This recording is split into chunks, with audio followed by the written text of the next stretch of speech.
আপনি কি জানেন বড় বড় ফ্যাক্টরিতে টনকে টন চিনি কিভাবে তৈরি করা হয়? আখের ক্ষেত থেকে সাদা দানা পর্যন্ত প্রতিটি ধাপে লুকানো আছে চমকপ্রদ রহস্য। হারভেস্টার, চাপের মেশিন, গরম পানি সব মিলিয়ে সর্বোচ্চ সতর্কতার সাথে আখ থেকে চিনি তৈরি করা হয়। একটু ভুল হলে পুরো ব্যাচ নষ্ট হতে পারে, কিন্তু কারখানার কর্মীরা সব নিয়ন্ত্রণে রাখে।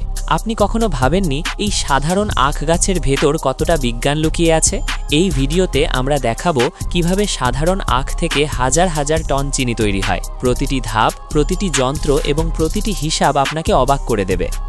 এই প্রক্রিয়ার শুরু হয় বিশাল আখের ক্ষেত থেকে পরিপক্ক ও রসে ভরা আখ সংগ্রহের মাধ্যমে। চাষিরা আগে আখের মিষ্টতা পরীক্ষা করেন, কারণ সঠিক সময় না কাটলে চিনির পরিমাণ কমে যেতে পারে।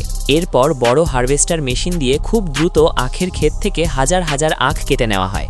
এই মেশিনের ভেতরেই আখের পাতা ও অপ্রয়োজনীয় অংশ আলাদা করে নিচে ফেলে দেওয়া হয়। তারপর পরিষ্কার আখগুলো বড় ট্রাকে তুলে চিনি তৈরির কারখানায় পাঠানো হয়। কারখানায় পৌঁছানোর পর ট্রাক থেকে আখগুলো বড় হাইড্রোলিক লিফট দিয়ে কনভেয়ার বেল্টে ঢালা হয়। এরপর ধুলো, কাদা ও মাটি পরিষ্কার করার জন্য আখগুলোকে পানি দিয়ে ভালোভাবে ধুয়ে নেওয়া হয়। কখনো কখনো জীবাণু দূর করতে পানিতে বিশেষ রাসায়নিক মেশানো হয়। তারপর পরিষ্কার আখগুলোকে ধারালো কাটিং মেশিন দিয়ে ছোট ছোট টুকরো করা হয়। এই টুকরো করার উদ্দেশ্য হলো ভেতরের রস সহজে বের করা।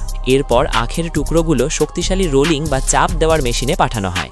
এই মেশিন প্রচণ্ড চাপ দিয়ে আখের ভেতরের সব মিষ্টি রস বের করে আনে। রস বের হওয়া বড় একটি ট্যাঙ্কে জমা হয়, যার রং কিছুটা ঘোলাটে ও সবুজ রঙের হয়।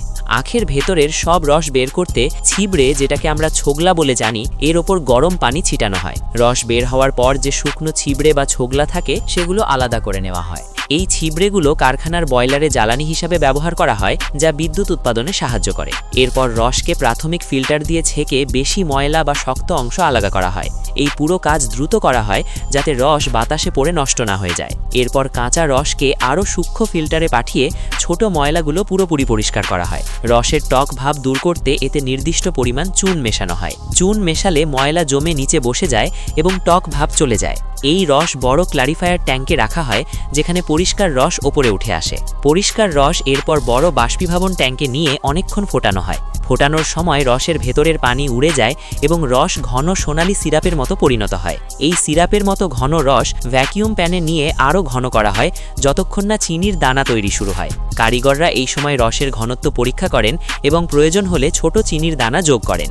এরপর এই দানাযুক্ত মিশ্রণ সেন্ট্রিফিউজ মেশিনে খুব দ্রুত ঘোরানো হয়। ঘোরানোর ফলে তরল অংশ আলাদা হয়ে যায় এবং সাদা চিনির দানা জমে থাকে।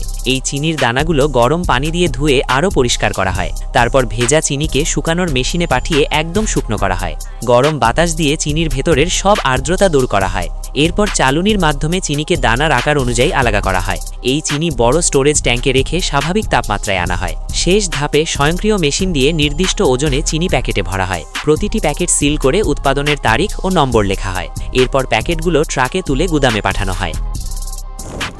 এভাবেই আধুনিক প্রযুক্তি আর মানুষের পরিশ্রমে সাধারণ আখ গাছ থেকে তৈরি হয় চিনি। একটা সাধারণ আখ গাছ থেকে চিনি বানাতে লাগে আধুনিক যন্ত্র আর মানুষের কঠোর পরিশ্রম। প্রতিটি ধাপেই থাকে সময়ের হিসাব, নিখুঁত কাজ আর বড় প্রযুক্তির ব্যবহার। পরের বার চিনি ব্যবহার করার সময় এর পেছনের এই পুরো চিত্রটা নিশ্চয়ই মনে পড়বে। পরবর্তী ভিডিওর জন্য অপেক্ষা করুন, আরও অজানা রহস্যময় বিষয় নিয়ে হাজির হব। সে পর্যন্ত সাবস্ক্রাইব করে পাশে থাকুন।